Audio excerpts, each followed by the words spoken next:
وعباد الرحمن الذين يمشون على الأرض هونا وإذا خاطبهم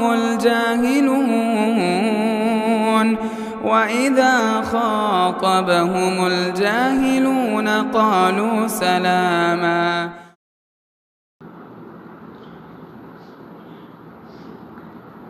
السلام علیکم ورحمۃ اللہ وبرکاتہ. الحمد للہ رب العالمین والصلاة والسلام علی سید الانبیاء والمرسلین اما بعد. اللہم صلی علی محمد وعلی آل محمد کما صلیت علی ابراہیم وعلی آل ابراہیم انک حمید مجید. اللہم بارک علی محمد وعلی آل محمد کما بارکت علی ابراہیم وعلی آل ابراہیم انک حمید مجید. محترم سامعین کرام، ابھی تک ہم لوگوں نے نبی صلی اللہ علیہ وسلم اور آپ کے اصحاب یعنی نئے مسلمان ہونے والوں کے سلسلے میں جانا، اور خصوصی طور پر ان واقعات کے بارے میں بھی ہم لوگوں نے سنا کہ جو لوگ بھی اسلام لا رہے تھے، جو بھی اسلام قبول کر رہے تھے، کس طرح سے انہیں ستایا جاتا تھا، کس طرح ان پر ظلم کیا جاتا تھا، کس طرح ان پر ستم کے پہاڑ توڑے جاتے تھے. یعنی ظلم و ستم چاہے وہ بات کے ذریعے ہو، چاہے وہ جسمانی طور پر بھی ہو، یعنی بات کہہ کر کے ہو یا مار کر کے ہو، ہر طرح سے مسلمانوں پر ظلم و ستم کیا گیا، اور مسلمان ان ظلم و ستم کو سہتے رہے اور وہ اسی دین پر ڈٹے رہے اور ثابت قدم رہے، اور ہر طرح کے ظلم و ستم کو مسلمانوں نے سہا اور اس پر صبر کیے. آخر ہر ایک شخص کے دل میں اور ہر ایک شخص کے ذہن میں یہ سوال پیدا ہوتا ہوگا کہ وہ کون سے اسباب تھے، وہ کیا چیز تھی جس کی وجہ سے اس دور میں یعنی کہ نئے مسلمان ہونے والے اتنے ظلم و ستم سہ رہے تھے، پھر بھی اسلام کو چھوڑ نہیں رہے تھے، اسلام سے وہ باہر نہیں جا رہے تھے. نبی صلی اللہ علیہ وسلم کے جو رفاقت ہے، آپ صلی اللہ علیہ وسلم کی رفاقت سے وہ لوگ باہر نہیں آ رہے تھے. آخر کیا بات تھی؟ ان میں اگر بات کی جائے تو ایک پہلی چیز ایمان ہے. جو شخص بھی اللہ رب العالمین پر ایمان رکھتا ہو اور اللہ رب العالمین کی معرفت رکھتا ہو، اللہ رب العالمین کو جانتا ہو، پہچانتا ہو، ان کے سامنے اگر ظلم و ستم کے پہاڑ آئے اور اگر انہیں سمندر بھی تیر کر کے پار کرنا ہو، اللہ رب العالمین پر اگر ایمان ہو، اللہ رب العالمین کے بارے میں وہ جانتا ہو کہ وہ رب کتنی بڑی ذات ہے، ان کو اگر پہچانتا ہو، تو ایسے شخص اپنے دل میں مضبوط ایمان کی وجہ سے اور ٹھوس ایمان کی وجہ سے بڑے پلاننگ کو وہ طے کر سکتے ہیں، اور جو ٹارگٹ اپنے دل میں لیے ہوتے ہیں اس ٹارگٹ کو وہ پورا کرتے ہیں اور مکمل کر کے بیٹھتے ہیں. یہ ایمان تھا جس کی وجہ سے ان مسلمانوں میں یہ صبر اور ثبات اور ثابت قدمی آئی تھی کہ مسلمانوں نے اس طرح سے صبر کیے. دوسری چیز جو بہت اہم تھی وہ ایک پرکشش قیادت، یعنی نبی صلی اللہ علیہ وسلم ایک ایسے لیڈرشپ تھے کہ لوگ ان کی طرف اٹریکٹیو ہوتے ہوئے چلے آتے تھے، اور آپ صلی اللہ علیہ وسلم کے اخلاق کی وجہ سے، آپ کے عادات کی وجہ سے، یا یوں کہہ لیجئے کہ آپ صلی اللہ علیہ وسلم کی زندگی کے ایک ادا کی وجہ سے آپ صلی اللہ علیہ وسلم کے جتنے بھی ساتھی تھے ان کے دل آپ کی طرف کھینچے چلے آتے تھے. آپ کے ساتھی تو چھوڑیے، دشمن بھی اگر نبی صلی اللہ علیہ وسلم کوئی بات کہہ دیتے تو ان کو بھی یقین ہو جاتا، ان کو بھی یہ یقین ہو جاتا کہ محمد صلی اللہ علیہ وسلم نے جو بات کہی ہے وہ سچ ہے، اور یہ بددعا اگر میرے حق میں کیا ہے تو یہ ثابت ہو کر کے رہے گا. ابو جہل کیا کہا کرتا تھا؟ ابو جہل جو اسلام کا اتنا بڑا دشمن تھا، نبی صلی اللہ علیہ وسلم کا دشمن تھا، وہ کہتا تھا کہ اے محمد صلی اللہ علیہ وسلم آپ جھوٹے نہیں، آپ کو ہم جھوٹا نہیں کہہ سکتے ہیں، لیکن آپ جو لے کر کے آئے ہیں اس کی ہم تکذیب کرتے ہیں، اس کو ہم جھٹلاتے ہیں. ابو جہل نے نبی صلی اللہ علیہ وسلم کو ایک مرتبہ دھمکی دیا، کہا کہ ہم پہلے ہی دن سے تم کو روک رہے ہیں کہ اس چیز کو چھوڑ دو، لیکن تم سدھر نہیں رہے ہو اور اس سے باز نہیں آ رہے ہو. کہا کہ قریش کی سب سے بڑی محفل ہماری لگتی ہے، اس لیے ڈر جاؤ. ابو جہل نے جب یہ دھمکی دیا، نبی صلی اللہ علیہ وسلم نے کہا کہ میں تمہارے لیے ذبح لے کر کے آیا ہوں، میں تمہارے لیے ذبح لے کر کے آیا ہوں. نبی صلی اللہ علیہ وسلم کی زبان سے جب یہ بات نکلی ابو جہل ڈر گئے، سہم گئے، اور جو اتنے تیور سے بات کر رہا تھا ان کا انداز بدل گیا، اور نبی صلی اللہ علیہ وسلم کے سامنے اب سمٹ کر کے بات کرنے لگے، نرم لہجے سے بات کرنے لگے۔ تو اللہ کے نبی صلی اللہ علیہ وسلم اگر دشمن کے خلاف بھی کوئی بات کرتے تو دشمن کو بھی یہ یقین ہو جاتا، دشمن کو بھی یہ یقین ہو جاتا کہ یہ بات ثابت ہو کر کے رہے گی۔ اسی طرح سے اللہ کے نبی صلی اللہ علیہ وسلم نے عتیبہ جو ابو لہب کا بیٹا تھا،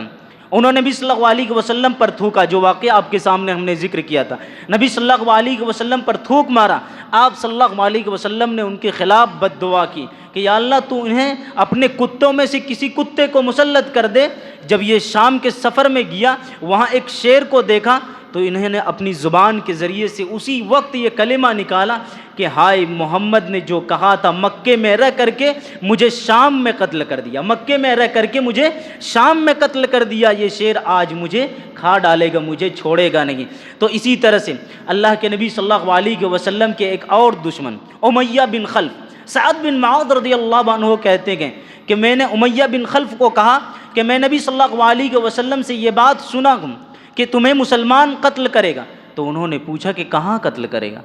مکے میں یا مکے سے باہر؟ سعد بن معاذ نے کہا یہ تو مجھے پتا نہیں، لیکن تم کو مسلمان قتل کرے گا۔ وہ شخص ڈر گیا، اور اسی ڈر کی وجہ سے نبی صلی اللہ علیہ وسلم نے یہ جو بات کہہ دی، اسی ڈر کی وجہ سے وہ مکے سے باہر نہیں نکلتا۔ لیکن جنگ احد کے موقع پر ابو جہل نے بہت ضد کیا کہ چلیے میرے ساتھ، کچھ نہیں ہونے والا ہے آپ کو، چلیے۔ جب اتنا ضد کیا تو وہ نکل پڑا اور ان کے لیے تیز ترار اونٹ کو تیار کیا کہ جیسے ہی بھنک لگے وہاں سے ہم فوراً بھاگ کھڑے ہوں گے۔ لیکن ان کی ایک بیوی تھی، انہوں نے کہا کہ تم کو وہ یثرب کا ایک شخص جنہوں نے کہا تھا کہ تمہیں مسلمان قتل کرے گا وہ بات یاد نہیں ہے؟ تو انہوں نے کہا کہ مجھے تو یاد ہے، لیکن تھوڑی ہی دور جاؤں گا اور پھر واپس لوٹ کر کے آؤں گا۔ تو اللہ کے نبی صلی اللہ علیہ وسلم ایک ایسے لیڈرشپ تھے کہ آپ کے دوستوں کی بات تو چھوڑیے، مسلمانوں کی بات تو چھوڑیے، اگر دشمن کے خلاف بھی کوئی بات کر دے اور دشمن کے تعلق سے بھی کوئی بات کرتے تو دشمن وہ بات یقین اور سچ مان لیتے، اور آپ صلی اللہ علیہ وسلم کی بات ثابت ہوتی اور سچ ہوتی تھی۔ آپ صلی اللہ علیہ وسلم کی رفقا کی بات کریں، بڑی بڑی مثالیں ہیں، بہت زیادہ مثالیں ہیں، بس ایک واقعے کو آپ کے سامنے رکھنا چاہتے ہیں۔ حضرت ابو بکر صدیق رضی اللہ عنہ کس طرح سے صحابہ کرام کے دل آپ کی طرف کھینچے چلے آتے تھے، ذرا دیکھیے۔ حضرت ابو بکر صدیق رضی اللہ عنہ کو مشرکین مکہ نے ایک دفعہ اس قدر بہت زیادہ مارا، اور اسی طرح سے عتیبہ نے آ کر کے آپ صلی اللہ علیہ وسلم کے رفیق یار حضرت ابو بکر صدیق رضی اللہ عنہ کے چہرے پر اپنے جوتوں سے مارا، ان کو چہرے کو نشانہ بنایا، اور اس قدر زخمی ہو گئے حضرت ابو بکر صدیق رضی اللہ عنہ کہ بنو تمیم کے لوگوں نے آ کر کے کپڑے میں ایک طرح سے گٹھری جس طرح سے باندھا جاتا ہے اس طرح سے گٹھری باندھ کر کے حضرت ابو بکر صدیق رضی اللہ عنہ کو لے جا کر کے ان کے گھر تک پہنچایا، اور انہیں کوئی امید نہیں تھی کہ حضرت ابو بکر صدیق رضی اللہ عنہ بچ جائیں گے، ان کی جان بچ جائے گی۔ لیکن تھوڑی دیر کے بعد حضرت ابو بکر صدیق رضی اللہ عنہ جب ہوش میں آتے ہیں تو سب سے پہلے پوچھتے ہیں کہ محمد صلی اللہ علیہ وسلم کیسے ہیں؟ بنو تمیم کے لوگوں نے بہت برا بھلا کہا کہ اس قدر تمہیں مار پڑی گئے، لوگوں نے اسی وجہ سے اتنا مارا گیا، اور آج کہہ رہے ہو کہ محمد کہاں ہے، تمہاری جان ابھی بچی ہے اور حلق میں جان پڑی ہوئی ہے، پھر بھی تم پوچھتے ہو کہ رسول اللہ کیسے ہیں؟ تو انہوں نے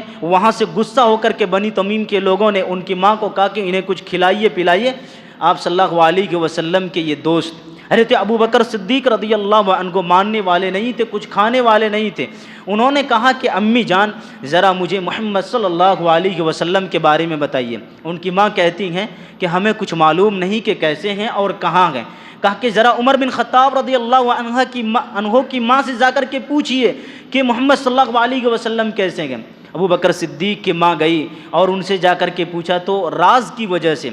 حضرت عمر فاروق رضی اللہ عنہ کی ماں نے نہیں بتائے کچھ۔ حضرت ابو بکر صدیق رضی اللہ عنہ کے پاس آئے، آپ صلی اللہ علیہ وسلم کی یہ دوست حضرت ابو بکر صدیق رضی اللہ عنہ کے پاس جب عمر فاروق رضی اللہ عنہ کی ماں آتی ہے اور آ کر کے کہتی ہیں کہ تمہیں اگر جاننا ہے محمد صلی اللہ علیہ وسلم کے بارے میں تو یہ یاد رکھو کہ تمہاری ماں ہے، اس سے تو کوئی پرابلم نہیں۔ کہا کہ نہیں کوئی بات نہیں، آپ کہیے۔ کہا کہ وہ دار ارقم میں ہے، ابن ارقم میں وہ ہیں محمد صلی اللہ علیہ وسلم۔ آپ صلی اللہ علیہ وسلم سے ملنے کے لیے بے چین تھے، اور آپ صلی اللہ علیہ وسلم کے پاس لے جانے کے لیے عمر بن خطاب رضی اللہ عنہ کی ماں، اور اسی طرح سے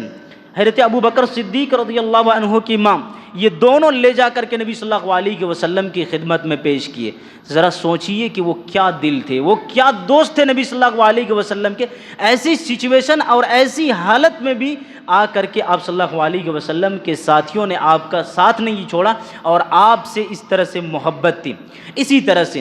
ابتدائی دور کے مسلمانوں کو یہ جو کامیابی ملی اور جو صبر کیے، کس وجہ سے کیے؟ کہ انہیں اپنی ذمہ داری کا احساس تھا، انہیں اپنی ذمہ داری کا احساس تھا کہ یہ جو ذمہ داری ہے اسلام کی دعوت کو دوسروں تک پہنچانی ہے، یہ ذمہ داری اگر آج ہم نے صحیح طریقے سے نہیں اٹھائے، اگر اس سے ہم پیچھے ہٹے تو آنے والے وقت میں ابھی کیا ظلم ہو رہا ہے، اس سے بھی زیادہ ظلم ہو سکتا ہے، اس سے بھی زیادہ ظلم ہو سکتا ہے۔ تو فیوچر کے بارے میں سوچ کر کے انہوں نے اپنی ذمہ داری کا احساس کیا اور اسی طرح سے آگے بڑھے۔ اس کے ساتھ ساتھ انہوں نے آخرت پر ایمان رکھا کہ یہ دنیا کچھ نہیں، مچھر کے پر کے برابر بھی نہیں ہے، ایک دن اس دنیا سے جانا ہے، اللہ رب العالمین نے وہاں آخرت میں ہمارے لیے تیار کر کے رکھا ہے۔ ان سوچ اور ان فکر کی وجہ سے مسلمانوں نے ان تمام مظالم پر صبر کیا اور ثابت قدم رہے۔ اسی طرح سے اللہ رب العالمین نے بھی ان کی حوصلہ افزائی کی۔ اللہ تبارک و تعالیٰ نے گاہے بگاہے انہیں یہ سمجھاتے رہے کہ تم سے پہلے جو لوگ تھے اور اس دین حق پر تھے تو انہیں بہت کچھ ظلم و ستم کیا گیا، اور اس کے بعد اللہ رب العالمین نے ان پر اپنی مدد نازل کی، اور اسی طرح سے اللہ رب العالمین نے ان مسلمانوں کو آیتوں کے ذریعے سے، قرآن کی آیتوں کے ذریعے سے یہ حوصلہ افزائی کی کہ دیکھو تمہارے لیے جنت میں فلاں فلاں نعمتیں ہیں، تمہارے لیے جنت میں اس طرح کی نعمتیں تیار کی گئی ہیں۔ یہ تمام وجوہات تھی، اسباب تھے اور ریزن تھے جس کی وجہ سے مسلمانوں نے صبر کیا اور ثابت قدم رکھے اور دین اسلام پر ڈٹے رہے اور جمے رہے اور اسلام کی دعوت کو اسی طرح سے آگے بڑھائے۔ اللہ رب العالمین سے دعا کرتے ہیں رب العزت ہم تمام لوگوں کو دین اسلام پر ثابت قدم رہنے کی توفیق نصیب فرمائے، اسلام کی دعوت کو دوسروں تک پہنچانے کی توفیق نصیب فرمائے، آمین۔